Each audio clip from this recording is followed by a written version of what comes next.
Magandang araw po sa inyong lahat mga kaparak at magandang buhay din sa ating mga kababayan saan man sulok ng mundo. Sana nandyan kayo sa mabuting kalagayan at lalo na po sa ating mga OFW.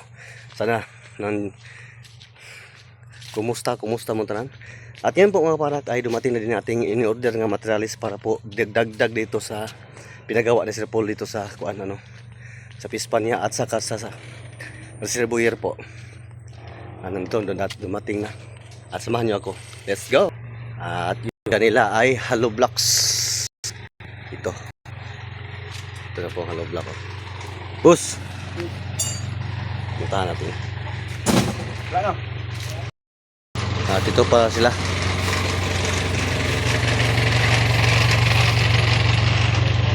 Okay na!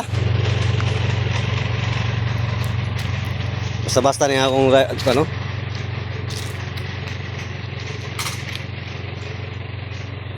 napalong po yung sasakyan at na ligsan po yung hose natin. Boss, okay na boss. Shout out daw sa siyang mahal si Juan. Shout out mo mga kahigsunan dyan sa kababayan mo doon sa Kahigsunan sa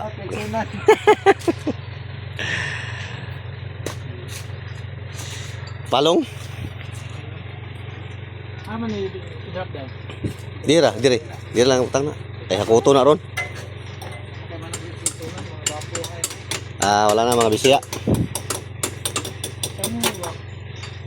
Ito na ang ating order ng mga materialis.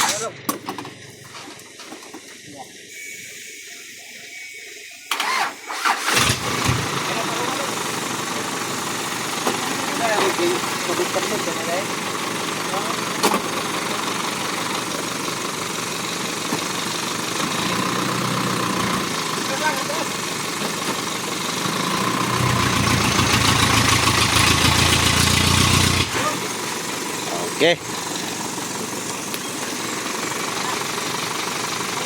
Alag palunga, palungo na mo na, maano pa.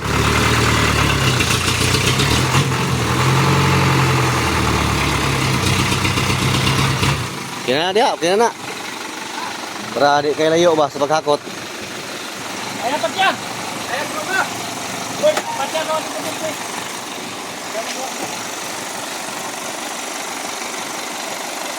Yung may-ari ng hardware mga kababayan at sa kanya ako nagbili palagi ng mga materials kasi po ay makatawad po ako. May tawa din. Yung tigas po ng hollow block nila.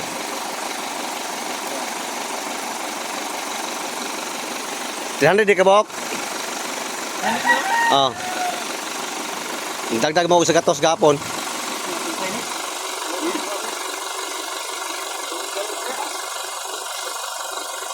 Tulong sana ako pero marami naman.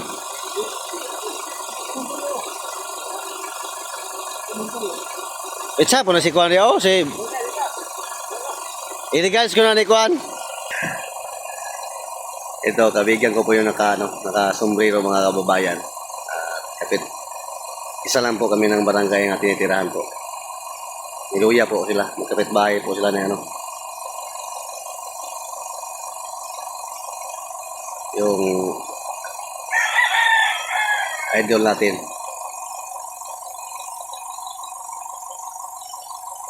Ang bilis lang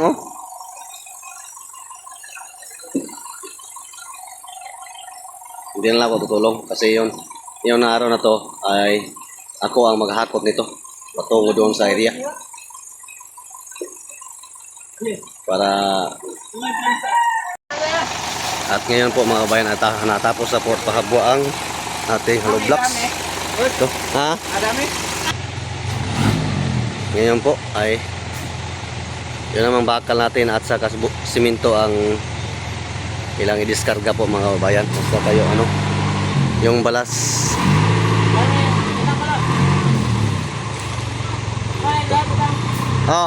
Kaya kuto na ron. Hindi na naman bakal.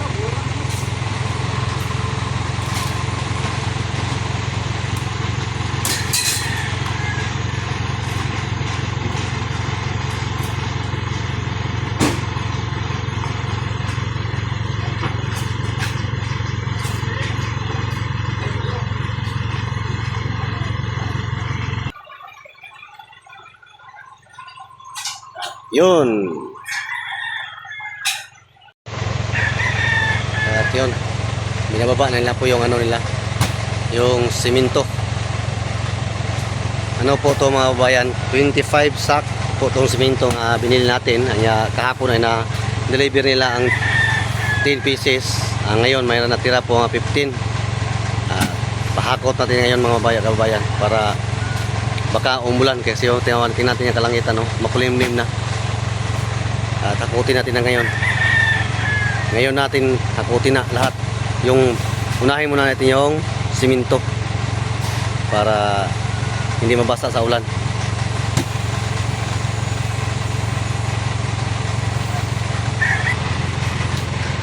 Yun na lahat.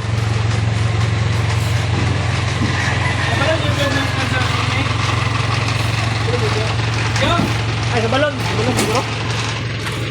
Ito ang simento natin mga kababayan, no? Yung bahay na nandiyan pa. At dalawang sakyan po to. Ginagamit lang para isara po ang ano.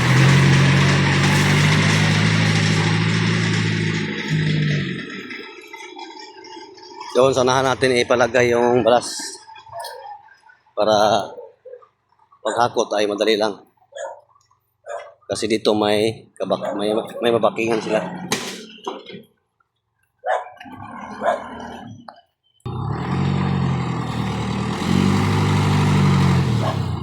Nan gamay. Dilo. Dilo. Amati pa kami, dili butak dilo. Kani mo agi sakyanan.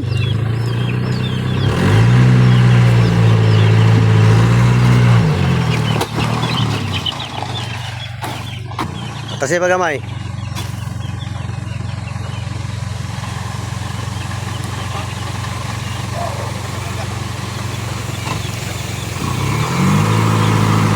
Ah, kena.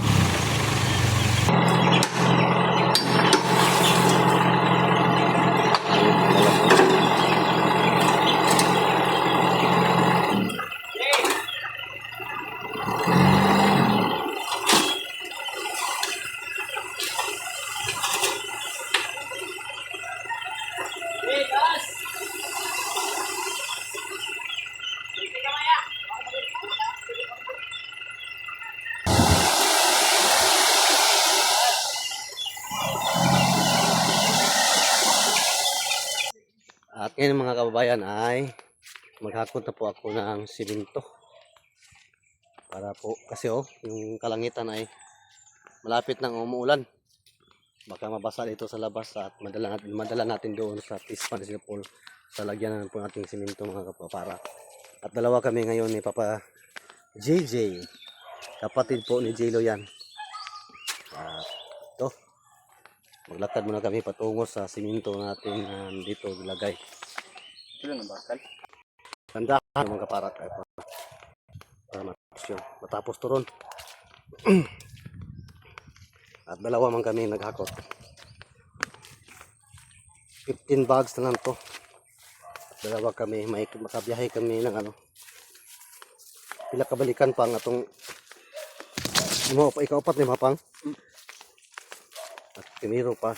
Di Pay po. Di makabalik ka. pili makabalik.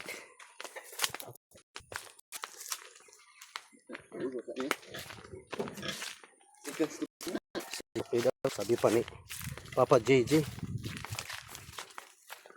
Kasi nagtakbo ka man. Wala na. Dikyon ako. Dikyon po. Ano ba? Wala isa kaguhit. Uy. Malapit kang na ano. Nabunal.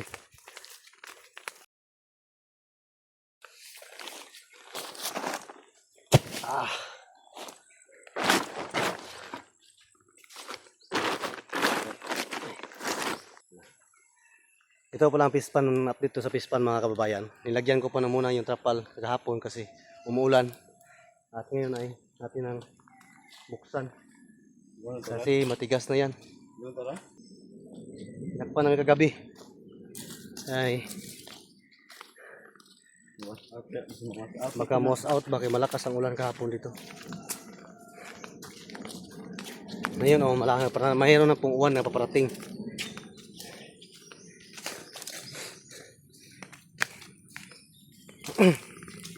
Nung naisipan ko kanina maghakot na namin sa semento para baka mabasa doon sa labas. Kasi wala tayong trapal nga ikatabon. Mauni ka lang sandali ka, dili nagpatakot na. Kasama po si Papa JJ.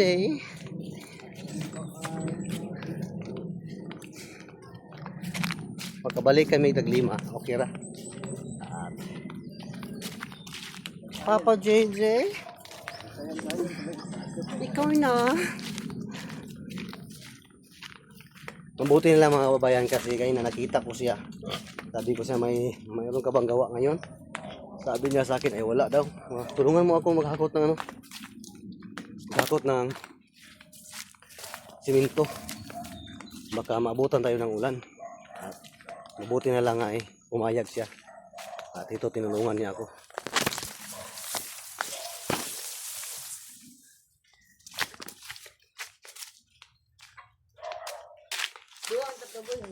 Adi na makaya.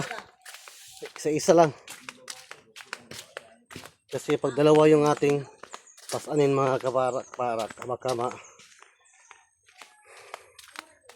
malisa yung likod ko. At sa isa lang. Lindahan lang tayo. Matatapos ito. Ba? Mabilis mag-ano ng isa. Yung kasama ko. Mabilis maglakad.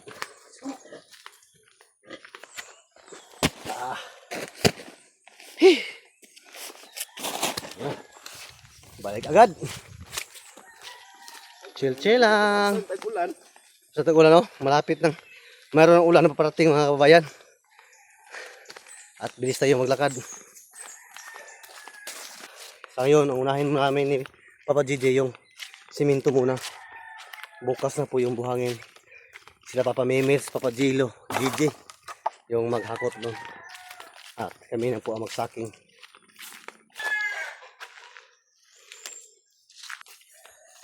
Sinsaya ko sa akong video mga kababayan kasi medyo luhag galaw kasi yung gamit ko ay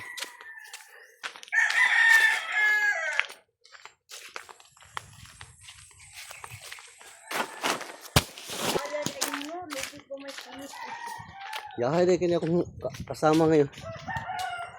Masaya din kasama ko ngayon mga kababayan kasi dami daw niyang malaki-laki daw na income niya ngayong araw. Kasi ngayong umaga naka-income daw siya ng 500. At ngayon, dito naman po sa simento, income din. May pambili na siyang bigas daw. Masaya siya at saka ulam. Yun talaga ang masipag na tao. Palaging inisip yung pagkain para hindi tayo mapasmo. Ay, papa ganyan. Iguro na.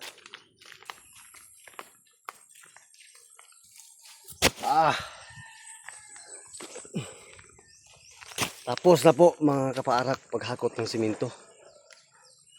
At simento lang muna ang aming sa ngayon ay hakutin.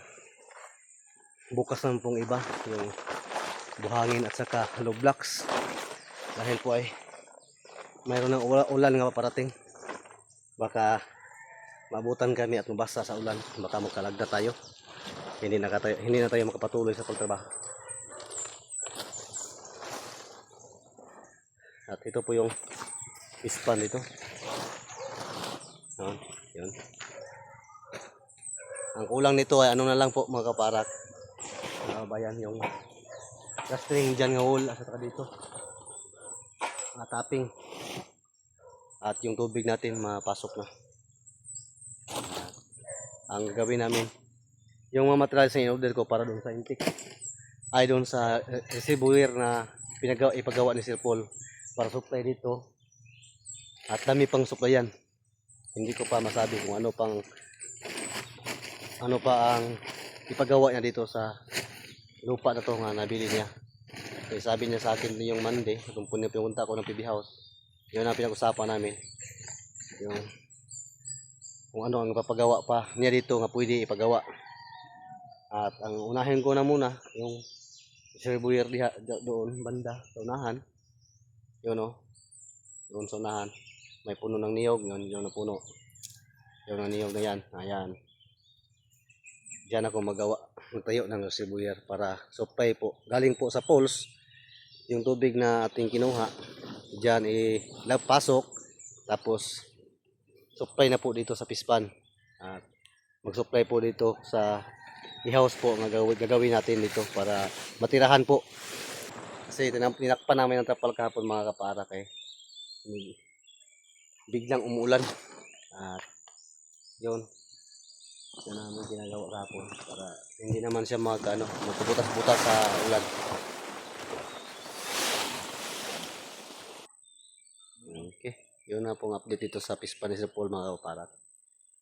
At ang ating gagawin bukas, maghakot po ng hollow block at saka yung buhangin kasi naubusan na tayo ng buhangin. At para simulan natin ang paggawa ng reservoir. At dito po mag-order po ako ng materials para dito sa i-house para tuluyan, para magawa na din, masabay ito sa paggawa, pasabay-sabay na. At saka yung magpagabas tayo ng kahoy, mabili pa tayo ng kahoy para sa tree house. At mayroon pa kaming gagawin dito, abangan lang yung mga pagkababayan kung ano pang update dito sa pinagawa ni Sir Paul dito, kasi sabi niya sa akin may dami pa siyang ipagawa dito. Itong ginagawa namin pispan to. Ang sabi mong sa iba kay